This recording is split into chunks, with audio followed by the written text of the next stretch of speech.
ኮነ ፍስሐ ኮነ በእንተ ልደታ ለማርያም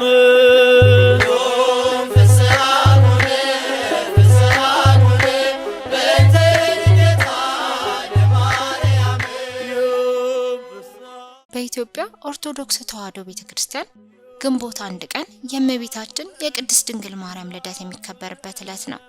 ይህ ዕለት ቅዱስ ኤፍሬም በውዳሴ ማርያም የመመኪያችን ዘውድ የንጽህናችን መሰረት ያላት ወላዲተ አምላክ ድንግል ማርያም የተወለደችበት ነው። እርሷ ለሰው ሁሉ ወገን ድህነት የሆነባት ናት። የእናታችን የቅድስት ድንግል ማርያም የዘር ሐረግ እንዲህ ነው። ቴክታ ጸንሳ ሴት ልጅ ወለደች። እግዚአብሔር ጸሎታችንን ሰማን ስትል ሄኤሜን ብላ ጠራቻት። ሄኤሜንም ዴርዴንን ወለደች። ዴርዴንም ቶናህን ወለደች። ቶናህም ሲካራን ወለደች። ሲካራም ሄርሜላን ወለደች። ሄርሜላም ማጣትን አግብታ በጸሎትና በስዕለት በመልአኩ ቅዱስ ራጉኤል ብስራት ጸንሳ ከዓለም እንስት ተመርጣ የአምላክ አያት ለመሆን የበቃች ቅድስት ሐናን በ5421 ዓመተ ኩነኔ መስከረም 7 ቀን ወለደች። እንግዲህ የእመቤታችን የትውልድ ሐረግ ከእመቤታችን አስቀድሞ 7 ትውልድ ወደ ኋላ ቴክታና ጴጥርቃ የሚባሉ የሷ የቀደሙ የወላጆቿ 7 ትውልድ ወደ ኋላ ነበሩና እነዚህ ሰዎች በጣም ባለጠጎች ነበሩ። ነገር ግን ልጅ አልነበራቸውም፣ መካን ሆነው ይኖሩ ነበር ነው የሚለውና እነዚህ ሁለት ሰዎች ቴክታ ወደ ሌላ ሄዶ ልጅ እንዲወልድ ጴጥርቃ ባለቤቱ ደጋግማ ተጠይቀው ነበረ። መካኑን ሁላችንም ከምቀር አንተም ደግሞ ያለ ልጅ ከምትቀር ሄደ ለምን አትወልድም ብላ ደጋግማ ተጠይቀው ነበር። እሱ ግን እግዚአብሔር የፈቀደውን ያደርጋል እንጂ ይህንን አላደርግም እያለ ደጋግሞ መልስ ሰጣት ነበረ። ከተወሰነ ቆይታ በኋላ ህልምን ታያለች። በህልሟ ያየችውን ደግሞ እሱም መልሶ ያንን ህልም ያየዋል። እግዚአብሔር ሊጎበኛቸው እንደሆነ እንደገናም ደግሞ ልጅ ሊያገኙ እንደሆነ ይረዳሉ ማለት ነው። ከዛ በኋላ ሱባኤ ይገባሉ። በሱባኤያቸው ውስጥም የእግዚአብሔርን ፈቃድ ይረዱና ከብዙ ቆይታ በኋላ እግዚአብሔር ይጎበኛቸዋል፣ ልጅ እንዲወልዱ ይሆናሉ ማለት ነው። በነገራችን ላይ ይህንን የታሪክ መጽሐፍ እንግዲህ ስንመለከት በመጽሐፍ ቅዱስ ላይ የተጻፈ ታሪክ አይደለም። ነገር ግን በመጽሐፍ ቅዱስ ላይ ያልተጻፉ በቤተ ክርስቲያናችን በተለያዩ አዋልድ መጽሐፍት ላይ ታሪክ መጽሐፍት ላይ የሚገኙ ታሪኮች ናቸው እነዚህም ደግሞ በብዙዎች ዘንድ ጥያቄ እንደሚፈጥረው ሳይሆን በቤተ ክርስቲያናችን በቅዱስ መጽሐፍም ተቀባይነት ያለው በመጽሐፍ ቅዱስ ላይ ያልተጻፉ ነገር ግን መጽሐፍ ቅዱስ ላይ የሌሉ በሌሎች መጻሕፍት ላይ የተጻፉ ታሪኮችን መጠቀም እንደሚገባ መጽሐፍ ቅዱስ ራሱ ይነግረናል ማለት ነው። ለምሳሌ ያክል ብናነሳ በአንደኛ ዜና መዋዕል ምዕራፍ 29 ቁጥር 29 ላይ የንጉሱም የዳዊት የፊተኛውና የኋለኛው ነገር እነሆ በባለ ራእዩ ታሪክ በነብዩ በናታን ታሪክ እንዲሁም በባለ ራእዩ በጋድ ታሪክ ተጽፏል ብሎ ይናገራል።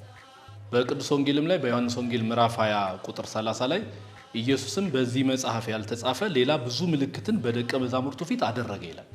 ስለዚህ በመጽሐፍ ቅዱስ ላይ ያልተጻፉ በገድላት፣ በተአምራት፣ በድርሳናት እንዲሁም ደግሞ በሌሎች የታሪክ መጻሕፍት ላይ አምላካችን እግዚአብሔር ኢየሱስ ክርስቶስ እንዲሁም ደግሞ እመቤታችን እንዲሁም መላእክት ሌሎችም ደግሞ ቅዱሳን ሰዎችም ያደረጓቸው ድንቅ ድንቅ ነገሮች በተለያዩ ቅዱሳት መጻሕፍት ላይ ተጽፈው በመጽሐፍ ቅዱስ ላይ ግን ባናገኛቸው እንኳን ልንጠቀማቸው እንደሚገባ እንረዳለን ማለት ነው።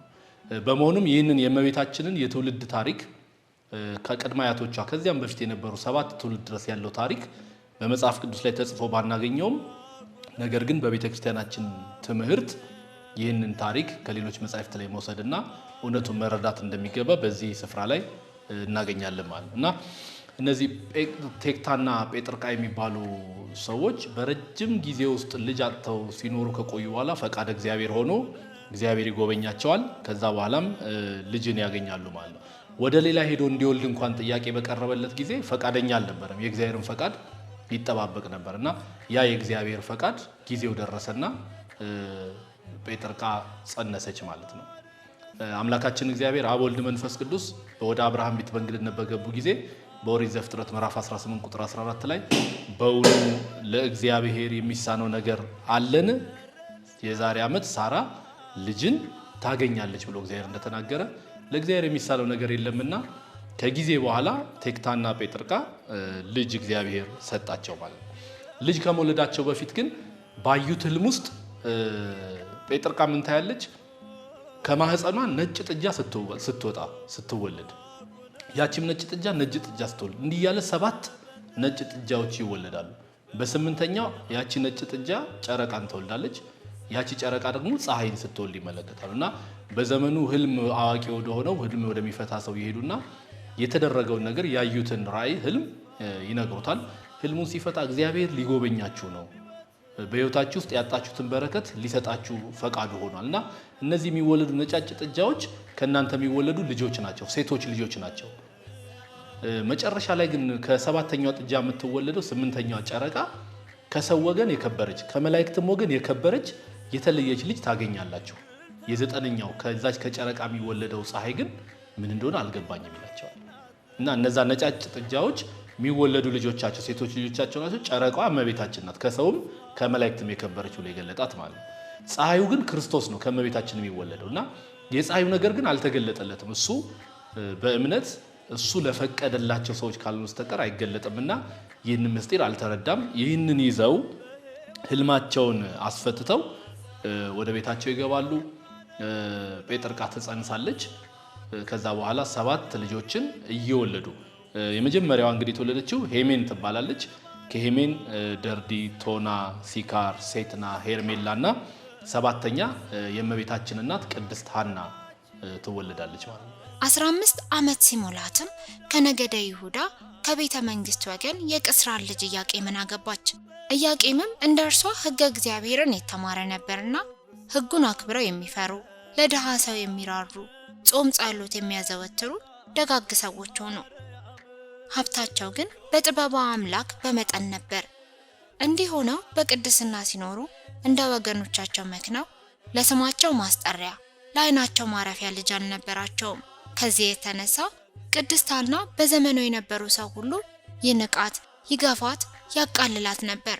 ቅዱስ ኢያቄምና ቅድስት ሐና ግን ልጅ እንዲሰጣቸው እግዚአብሔርን በቀንና በሌሊት ተግተው ሲለምኑና ሲሳሉ በትዕግስት ሲኖሩ ሐምሌ 30 ቀን ራእይን አይተው አልጋና ምንጣፍ ለይተው እስከ 7 ቀን ሱባኤ በመያዝ በብስራተ መልአክ ከሰው ልጆች ሁሉ የበለጠች ከመላእክት የከበረች ቅድስት ድንግልና ንጽሕት ማርያምን ነሐሴ 7 ቀን ጸነሰች።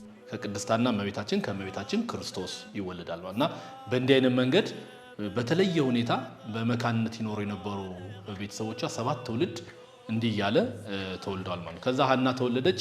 ከሐና በኋላ እመቤታችን ከመወለዷ አስቀድሞ ሐናን በብዙ መልኩ በመንፈሳዊ ሕይወቷ ለእግዚአብሔር ቅርብ የሆነች በቅድስና የምትኖር የነበረች ሆና በእግዚአብሔር ፊት ትኖር ነበር እና ከብዙ ቆይታ በኋላ ከቤተ መንግስት ከዳዊት ወገን የሆነ ስሙ ኢያቄም ለሚባል ሰው ሐናን ያጋቧታል፣ ይድሯታል። ከዛ በኋላ ኢያቄምና ሐና ተጋብተው ረጅም ዘመን እነሱም ደግሞ ልክ እንደ ዘመዶቻቸው ሁሉ ልጅ ሳይኖራቸው ቆይተዋል። ረጅም ጊዜ እየጸለዩ ሱባኤ እየገቡ ሁሉ ነገር ሞልቷቸው በሀብት በበረከት እግዚአብሔር ጎብኝቷቸው ግን እነሱም ደግሞ ልጅ ሳይወልዱ ረጅም ዘመንን ቆይተው ነበር። በኋላ ላይ ሁለቱም ሱባኤ ይገባሉ። እግዚአብሔር ለሐናም ለኢያቄምም ህልምን ራእይን ይገልጥላቸዋል አብዝተው በመጸለያቸው። ከዛ በኋላ እነርሱንም እግዚአብሔር የሚጎበኛቸው ጊዜ ይደርሳል ማለት። በብሉይ ኪዳን እንደሚታወቀው አንዲት እናት ልጅ አለመውለድ ወይም መካን ሆና መኖር እንደ እርግማን ይቆጠር ነበር። በብዙ ሰዎች ዘንድም የእግዚአብሔር በረከት እንደራቃቸው ሰዎች ተደርጎ ይታሰባል። ሁላችን እንደምናውቀው በመጽሐፈ ሳሙኤል ቀዳማዊ ላይ የሳሙኤል እናት ሐና ልጅ ባለመውለዷ ምክንያት እንደ በቅሎ፣ እንደ ደረቅ፣ እንደ መርገም እየተደረገ ሌላው ቀርቶ እሷ ይዛው ለእግዚአብሔር ቤት የምትወስደው ስጦታ ለሰዎች የምትሰጣቸው ስጦታዎች እንኳን ከተረገሙ ሰዎች በረከትን መቀበል እንደማይገባ አድርገው ሰዎች እስኪንቋት ድረስ በብዙ መከራ ውስጥ አልፍ ነበር። ብዙ አልቅሳለች። ሄዳ እንኳን በእግዚአብሔር ፊት በቤተ መቅደስ ሴሎ በሚባለው ከተማ ታቦተ ጽዮን ባለችበት ስፍራ አብዝታ በምታለቅስ ጊዜ ካህኑ በዘመኑ የነበረው ካህን እንኳን ወደ እርሷ መጥቶ እንደሰከረች ሴት ህሊኗ እንደሳሰች ሴት እስኪ ቆጥራት ድረስ ያንን ሐዘኗን በምትገልጥበት ጊዜ እንኳን ሰዎች ይንቋት ነበር። በቤተ መቅደስ የነበሩ ካህናት ጭምር ማለት እና በእንዲህ ያለ ልዩ ሐዘን ውስጥ ነበረች። ያ እንደ መርገም የተቆጠረው ከፍተኛ ሐዘን ያደረሰባት ከሰዎች እንድትገለል እንደ ደረቅ እንደ በቅሎ እንደማትወልድ ሲያስቆጥራት የነበረውን ያንን ችግሯን እግዚአብሔር ሳሙኤልን ሰጥቶ ነው የቀረፈላት እና አለመውለድ በዘመኑ ከፍተኛ የሆነ ችግር ተደርጎ መርገም ተደርጎ ይወሰድ ነበር እና ሐናና ኢያቄም በዚህ ችግር ውስጥ ሆነው በዚያ ዘመን ልጅ አጥተው አብዝተው ያዝኑ ያለቅሱ ነበር ማለት ነውና መጨረሻ ላይ በእግዚአብሔር ፊት ሄደው በቃ ልጅ ብትሰጠን ብትጎበኘን ብትባርከን ልጁ እኛን እንዲያገለግል ውሃ እንዲቀዳ ወይም እንጨት እንዲፈልጥ ወይም እንዲላላከን አንፈልግም የምትሰጠንን ልጅ ወንድም ይሁን ሴትም ትሁን ላንተው መልሰን እንሰጣለን ብለው እግዚአብሔርን ይለምኑት ነበር። ሐናም የሳሙኤል እናት ልጅ ብትሰጠኝ ላንተው ሰጣለሁ ብላ የሰጣት ልጇን ቤተ መቅደስ እንዲያገለግል ወስዳ ሳሙኤልን ለእግዚአብሔር እንደሰጠችው ማለት በመጽሐፍ ቅዱስ እንደተጻፈና ሐናና ኢያቄም ይህንን እግዚአብሔርን በእንዲህ ያለ መንገድ ተማጸኑ። በኋላ ላይ እግዚአብሔር ሐምሌ 30 እመቤታችን ነሐሴ 7 ነው የተጸነሰችው። ሐምሌ 30 ይህንን ህልም ያሳያቸዋል። ርግብ መታ በኢያቄም ራስ ላይ ታርፋለች። እንደገና በሐናም ራስ አልፋ እንደገና በጆሮዋ ገብታ ወደ ማህፀኗ ስትወርድና በማህፀኗ ስትቀመጥ ትመለከታለች። ከዛ በኋላ ይህንን ነገር እንዳዩ ልጅ የመውለጃቸው ጊዜ እንደደረሰ እግዚአብሔር ቢገልጥላቸውም ዝም ብለው ያንን ፈቃዳቸው ስጋ ፈቃዳቸው ሩካቤ ሊፈጽሙ አልወደዱም። ከነሐሴ 1 ጀምሮ እስከ 7 ድረስ 7 ቀን ሱባኤ ይገባሉ። ነሐሴ 7 እመቤታችን ትጸነሳለች ማለት እና በየዓመቱ በጾመ ፍልሰታ የመጀመሪያው ሱባኤ ሲያልቅ ነሐሴ 7 የእመቤታችን ጽንሰት ቤተክርስቲያናችን ሁሉ ጊዜ በየዓመቱ እያከበረች ትኖራለች ማለት ነው።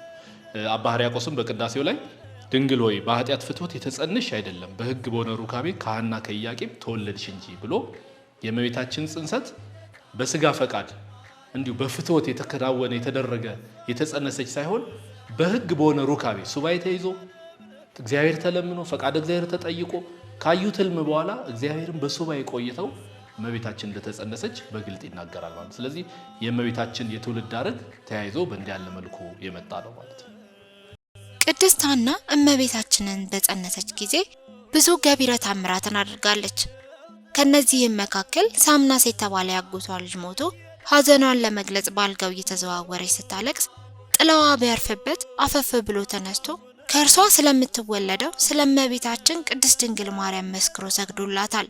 በዚያም በ5484 ዓመተ ኩነኔ ግንቦት 1 ቀን ቅድስት ሐና እንደ ፀሐይ የምታበራ እንደ አንበሳ የምታስፈራ በጨረቃ የተመሰለች ፀሐይ ጽድቅ ጌታችንን የምትወልድ ቅድስት ማርያምን ወለደች። ሊባኖስ ትመጽእ መርዓት ሙሽራይቱ ከሊባኖስ ትመጣለች እንዳለ በመኃልየ ዘሰሎሞን ምዕራፍ 3 ቁጥር 8 ላይ እንዲህ ባለ መንገድ እመቤታችን ከተጸነሰች በኋላ የልደቷ ሁኔታ ደግሞ በብዙዎች ዘንድ ጥያቄ ይፈጥራል። በግብጽ ባሉ ክርስቲያኖች በሌሎችም አብያተ ክርስቲያናት የልደቷ ስፍራ የልደቷ ቀን ላይ የተለያዩ ጥያቄ የሚያነሱ አካላት አሉ። ግን የእመቤታችን የልደቷ ቀን ግንቦት 1 ነው። ይህንንም በተረዳ ነገር አባቶቻችን የኢትዮጵያ ኦርቶዶክስ ተዋሕዶ ቤተክርስቲያን በስንክሳራችንም ላይ እንደገናም ደግሞ በተለያዩ መጻሕፍቶቻቸው ላይ ግንቦት 1 መሆኑን አስረግጠው ነግረውናል። በዚሁ አጋጣሚ እመቤታችን በዓመት ውስጥ የሚከበሩ 33 በዓላት አሏት። ከዚህ ውስጥ የትኛውን አብዝተሽ ተወጇለሽ የትኛውን በዓል ታስበልጫለሽ ብሎ ደቅሲዮስ በመዘገበው በታምረ ማርያም ላይ ስንመለከት ከሁሉም እመቤታችን የልደቷን በዓል ተወዷለች። ምክንያቱም ዓለም ሁሉ ይድን ዘንድ ተስፋ አድርጎ ይጠብቀው የነበረው ያ የእግዚአብሔር የማዳን ቀን ምዕራፉ የተጀመረው በእመቤታችን ልደት ነውና ማለት ነው። ስለዚህ እመቤታችን ግንቦት 1 ቀን ልደቷ ነው። ነሐሴ 7 ተጸንሳ ግንቦት 1 ላይ ተወለደችው። እመቤታችን ተጸንሳ በማህፀን ሳለች እናቷ ሐና ያጎቷ ልጅ ሳሚናስ ይባላል እርሱ ያርፍና ወደ ቀብር ስፍራ ተሸክመው ይሄዳሉ።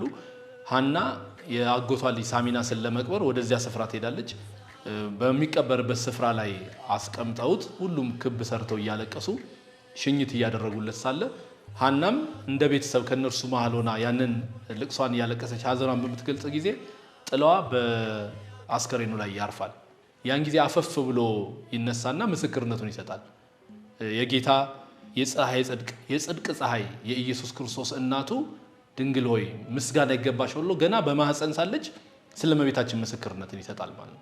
ያን ጊዜ አይሁድ በዘመኑ የነበሩ አይሁድ በዚያ በሐዘኑ በቀብሩ ስፍራ ላይ ነበሩ። ይህንን ከሰሙ በኋላ ሳሚናስን ጠርተው እንዴት ሊነሳ እንደቻለ እንዴት ደግሞ ይህንን ሊናገር እንደቻለ ምን እንዳየ ሲጠይቁት ብዙ መላእክት የሐናን ማህፀን ከበው ሲያመሰግኑ በውስጥ ያለችው ልጅ እመቤታችን ሐና የጸነሰቻትን ያቺን በማህፀኑ ያለችው ልጅ ሲያመሰግኑ ሲያከብሩ እንደገና ደግሞ ከሷም ደግሞ ዓለምን የሚያድነው መድኃኒት ክርስቶስ እንደሚወለድ ሲነጋገሩ ሰምቻለሁ። ስለዚህ አመሰግንኳት ሲል ያንን ይሰማሉ። ወዲያውኑ ቅናት ያድርባቸዋል።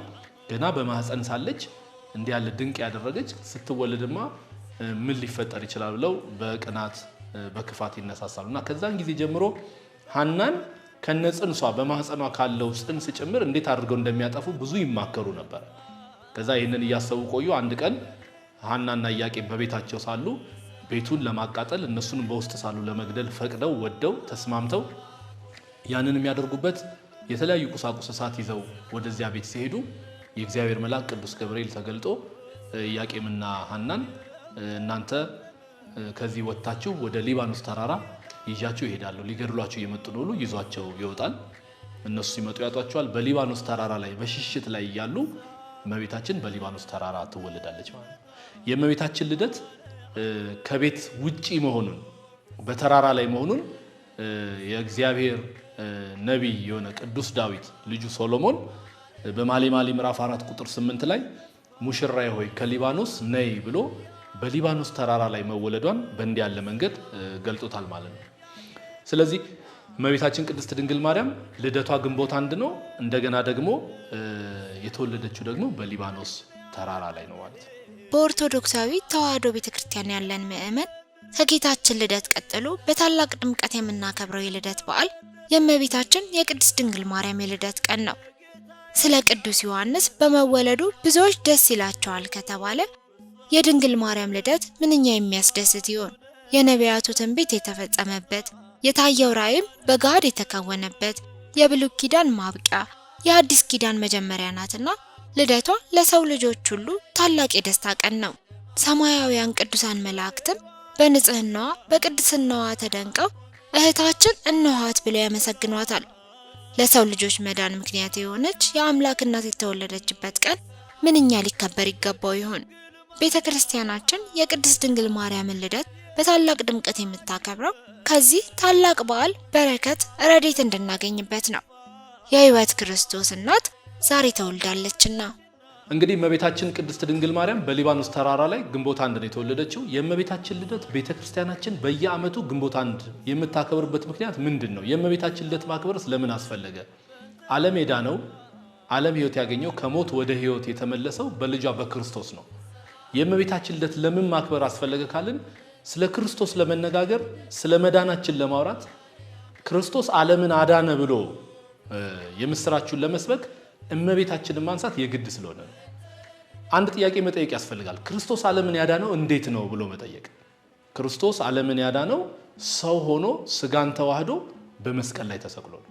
ነገረ ድነት ከጽንስ ቢጀምርም ግን በዋነኝነት የመጨረሻው ድነት የተፈጸመው በቀራንዮ መስቀል ነው።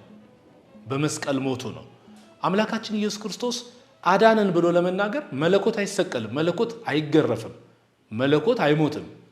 የሚገረፍ የሚሰቀል መከራ የሚቀበል ድነት ዓለምን ለመፈጸም በዚህ ምድር ላይ የመዳናችን ምስጢር ለመፈጸም ስጋን መዋሃድ ነበረበት። ስለዚህ ስጋን ተዋህዶ አዳነን ስንል ያንን ስጋ ከየት ነሳ የሚል ጥያቄ ደግሞ ተያይዞ ይመጣል ማለት። ያ ስጋ የተገኘው ወይም ያን ስጋ የነሳው ከእመቤታችን ነው። ስለዚህ ሁልጊዜ ነገረ ድነትን ስንናገር፣ ስንሰብክ፣ ስናስተምር ወይም ስንመሰክር ነገረ ድነት ላይ እመቤታችን መነሻ ወይም ለድህነታችን መሰረት መሆኗን መናገር ያስፈልጋል ማለት ነው። ቅዱስ ኤፍሬም የድህነታችን መሰረት ብሎ በውዳሴ ማርያም ላይ የተናገረላት ለዚህ ነው። ስለዚህ እመቤታችን ልደቷን ማክበር ያስፈለገው ዓለም ዳነ ወይም ድህነት ተፈጸመ ብሎ ምስክርነት ሲሰጥ ስንናገር የዳነው ክርስቶስ ሰው ሆኖ ከእመቤታችን ተወልዶ ድህነትን ፈጸመልን የሚለው መናገር ስለሚያስፈልግ ምን ይላል ነቢየ እግዚአብሔር ቅዱስ ኢሳይያስ በትንቢተ ኢሳይያስ ምዕራፍ 11 ቁጥር 1 ላይ ከእሴይ ስር በትር ይወጣል ከስሩም ቁጥቋጦ ያፈራል ይላል። እንደገና ቅዱስ ዳዊትም በመዝሙር 86 ቁጥር 1 ላይ መሰረቶቿ የተቀደሱ ተራሮች ናቸው ይላል። መሰረቶቹ ይላል የአማርኛው መጽሐፍ ቅዱስ ላይ፣ በግዕዝ መሰረታት ያ ነው የሚለው። መሰረቶቹም ቢል ምቹ ነው።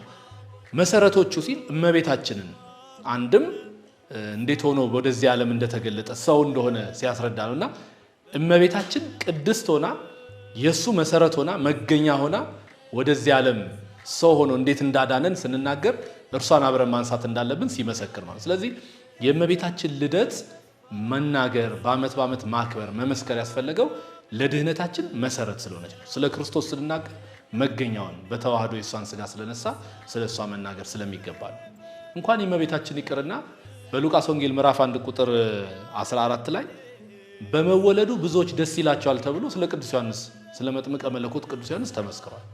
የጌታ መንገድ ጠራቂ የተባለ ክርስቶስ ሰው ከመሆኑ አስቀድሞ 6 ወር ቀድሞ የተወለደና ስለ ክርስቶስ ይመሰክር የነበረ ሐዋርያ ነቢይ ቅዱስ ዮሐንስ መጥምቀ መለኮት እሱ በመወለዱ ብዙዎች ደስ ይላቸዋል ተብሏል። እመቤታችን በመወለዷስ የክርስቶስ እናት የጌታ እናት የአምላክ እናት በመወለዷስ እሱ መንገድ ጠራጊ ስለሆነ ስለ ክርስቶስ ቀድሞ ይመሰክር ስለነበር እመቤታችን ግን ተወለደች ብለን ደስ የሚለን ዓለም ሊድን በመሆኑ የጽድቅ ፀሐይ ሊወጣ በመሆኑ ከሞት ወደ ሕይወት ከሲኦል ወደ ገነት ልንመለስ በመሆኑ ደስታችን ስለሆነ ይህ ደስታ ከዮሐንስ ልደት ደስታ በላይ ነው። ይህ ደስታ ዓለም ሁሉ የሚድንበት እውነተኛ ሕይወት እውነተኛ ደስታ የሚገኝበት ልደት ነው። ስለዚህ የእመቤታችን ልደት ማክበር የተፈለገው የደስታችን የድህነታችን ወደ ክብር የመመለሳችን መሰረቱ ከእመቤታችን ጋር ነው። ስለዚህ የእመቤታችን ልደት በየዓመቱ እናከብረዋለን ማለት ነው። ብዙ ታዋቂ ሰዎች በሕይወት እያሉም ብቻ አይደለም በሕይወትም በሌሉበት ካለፉም በኋላ እንኳን በየዓመቱ ልደታቸው የሚከበር ሰዎች አሉ። እንኳን የእመቤታችን ብዙ ታዋቂ ሰዎች ብዙ ዝነኛ ሰዎች እያንዳንዱ ሰውም በየዓመቱ ልደቱን ያከብራል፣ የተወለደበትን ቀን ያስባል ማለት ነው።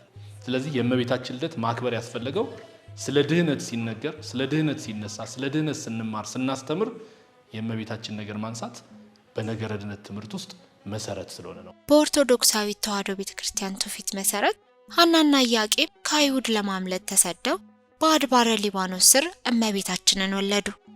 በወቅቱ ከቤት የወጡት ለሽሽት ነበርና ስንቅ ስላልያዙ ምግባቸው ንፍሮና ጥራጥሬ ነበር። ይህንን ትውፊት በመያዝ በዓሉ ከቤት ውጪ ንፍሮ እየተበላ ይከበራል። እንዲህ ባለ ሁኔታ እመቤታችን ከተጸነሰች ከተወለደች እንዲህ ባለ መንገድ ልደቷን ማክበር ከተገባ የእመቤታችን ልደት እንዴት ባለ መንገድ እናክብረው የሚለው ደግሞ አንዱና መሰረታዊ ነገር ነው። እንደሚታወቀው ቅድምም በትምህርታችን በገለጻችን ውስጥ እንደገለጽ ነው እመቤታችን የተወለደችው በሊባኖስ ተራራ ነው። በሊባኖስ ተራራ የተወለደችበት ምክንያት ቅዱስ ገብርኤል አይሁድ መጥተው ሊገድሏት በቅናት በምቀኝነት ሊያጠፏት እንደሆነ ከነገራቸው በኋላ ወደ ሊባኖስ ተራራ ይዟቸው ሲሸሽ በሊባኖስ ተራራ እመቤታችን ከቤት ውጪ ስለተወለደች በዓሉ የሚከበረው አብዛኛው ምዕመናን ክርስቲያኖች የእመቤታችን ልደት በዓል የሚያከብሩት ከቤት ውጪ ነው። አንዳንድ ሰዎች በግቢ ውስጥ ሆነው ግቢ ውስጥ ካሉ ሰዎች ጋር በጋራ ሆነው ያከብራሉ። አንዳንዶች ደግሞ ከግቢያቸው ውጭ ሆነው በአካባቢ ያሉ ሰዎች በአንድነት በመሆን ተሰባስበው ንፍሮ ቀቅለው ቂጣ ጋግረው ድፎ ዳቦ ደፍተው በተለያየ መንገድ ቡና እያፈሉ ስለ ነገረ ልደቷ እየተነገረ መዝሙር እየተዘመረ ስብከት እየተሰበከ ታሪኩን እየተተረከ የእመቤታችን ልደት ይከበራል ማለት ነው። ወደ ውጭ ወጥተው የሚያከብሩበት ምክንያት ቀደም እንዳለው በሊባኖስ ተራራ ከቤት ውጭ ስለተወለደች ነው። በዚህ መካከል ግን ጣዖት አምልኮን የሚያከናውኑ የሰይጣንን ፈቃድ የሚፈጽሙ ሰዎች ከበዓሉ ጋር አያይዘው ለአድባሩ እየተባለ ንፍሮ ይረጫል፣ ቡናው ይረጫል፣ ንፍሮ ይበተናል፣ የተለያዩ ደም ማፍሰስ ሌሎች ከበዓሉ ጋር ምንም ግንኙነት የሌላቸውና ወደ ጣዖት አምልኮ ዝንባሌ ያላቸውን ተግባራት ሲፈጽሙ ይስተዋላል። ከእምነቱ ውጭ ያሉ ሰዎች ከኢትዮጵያ ኦርቶዶክስ ተዋሕዶ ቤተክርስቲያን እምነት ውጭ ያሉ አካላት አሕዛብ ሊሆኑ ይችላሉ፣ መናፍቃን ሊሆኑ ይችላሉ። ይህንን በመመልከት ቤተክርስቲያኒቱ እንደምታራምደው ይህንን ጣዖት አምልኮ ወይም ደግሞ ጣዖት አምልኮ የሚመስል ተግባር ከእምነቱ ውጭ ያሉ ሰዎች በማወቅም ባለማወቅም የሚፈጽሙትን ቤተክርስቲያኒቱ የአምልኳ መገለጫ እንደሆነ አድርገው በስህተትም ደግሞ ሆን ብለውም የቤተክርስቲያኒቱን ስም ለማጥፋት የሚናገሩ የሚያከናውኑ ሰዎች ልንመለከት እንችላለን። ግን ይሄ የቤተክርስቲያኒቱ ዓላማዋም ትምህርቷም ወይም ደግሞ ከታሪኩ ጋር ግንኙነት የሌለው መሆኑን ልንረዳ ይገባል። ከቤት ውጭ የምናደርገው በሊባኖስ ተራራ ከቤት ውጭ ስለተወለደች ንፍሮ የምንቀቅለው ቂጣ የምንጋገረው ደግሞ በችኮላ ተቻኩለው ሊያጠፏቸው ሲመጡ መልአኩ ይዟቸው ስለወጡ የሚበሉት ነገር ስላልነበራቸው ያንን ጥሬ ቀቅለው ቶሎ የሚደርስ ቂጣ ቶሎ የሚደርስ ጋግረው በዚያ ስፍራ ላይ ያከናውን ይመገቡ ስለነበር አንድም መውለዷን ሰምተው አራስ ጥየቃ የሄዱ ጎረቤቶቿ በዚያ ስፍራ ሲሄዱ ይህንን ይዘውላት ሄደው ስለነበር ያንን ለማጠየቅ በትክክል በልደቷ ጊዜ የተከናወነውን ነገር ትውፊቱን ጠብቆ እንዲሄድ ለማድረግ የተከናወኑ እንጂ ከባዕድ አምልኮ ጋር ከሚበተን ከሚረጭ ደም ከማፍሰስ ከሌላ ነገር ጋር በፍጹም ግንኙነት የለውም ሆኖ ልንረዳ ይገባል። ምናልባት ባለማወቅ እንደ ባህል ተያይዞ እንደ ክፉ ልምድ ይዘው የመጡ ሰዎች ካሉ ይህንን ነገር ማቆም ይገባቸዋል። ቤተክርስቲያኒቱ ወይም ደግሞ የኢትዮጵያ ኦርቶዶክስ ተዋሕዶ ቤተክርስቲያን ይህንን ትውፊት ስለማትቀበለው ማለት ነው። ሆን ብለው የሚያደርጉ ሰዎችም ደግሞ ይህንን ሆን ብለው የሚያደርጉትን ነገር ሌሎች አይተው እንዳይሰናከሉ ቤተክርስቲያኒቱ እንዲህ አይነት ትምህርት እንደሌላትም ልንረዳ ይገባል ማለት እና የእመቤታችን በዓል ስናከብር ከቤት ውጭ ወጥተን ንፍሮ ቀቅለን ቂጣ ጋግረን አንድ ላይ ተሰብስበን ታሪኩን እየተረክን መዝሙር እየዘመርን ስለ በዓሉ የሚማሩ ትምህርቶችን እየተማርን እያስተማርን ማክበር እንጂ ከባዕድ አምልኮ ጋር ተያያዥነት ያላቸው ንፍሮውን መርጨት፣ ቂጣውን ቆርሶ መጣል፣ ቡናው እንደዚሁ መርጨት፣ ደም ማፍሰስ፣ ሌሎች ነገሮች የበዓሉ አካል እንዳሉ ተረድተን በትክክልም የእመቤታችን ልደት እንደሚገባ አድርገን ልናከብረው ይገባል። ልበ አምላክ ክቡር ዳዊት የወርቅ ልብስ ተጎናጽፋ ንግስቲቱ በቀኝ ትቆማለች ብሎ በመዝሙር 44 ቁጥር 9 ላይ እንደተናገረ ንግስቲቱ የብርሃን እናቱ ድንግል ማርያም የተገኘችበት ዕለት ናትና አባታችን ቅዱስ ኤፍሬም በዓርብ ውዳሴ ማርያም ንጽሕት ድንግል ማርያም የታመነች አምላክን የወለደች ናትና ለሰው ልጆችም የምህረት አማላጅ ናት፣ ኃጢአታችንን ያስተሰርይልን ዘንድ ወደ ልጅሽ ወደ ክርስቶስ ለምኝልን እንዳለ እኛም አማልጅን እያለን እንጠራታለን። ፍስሐ ኮነ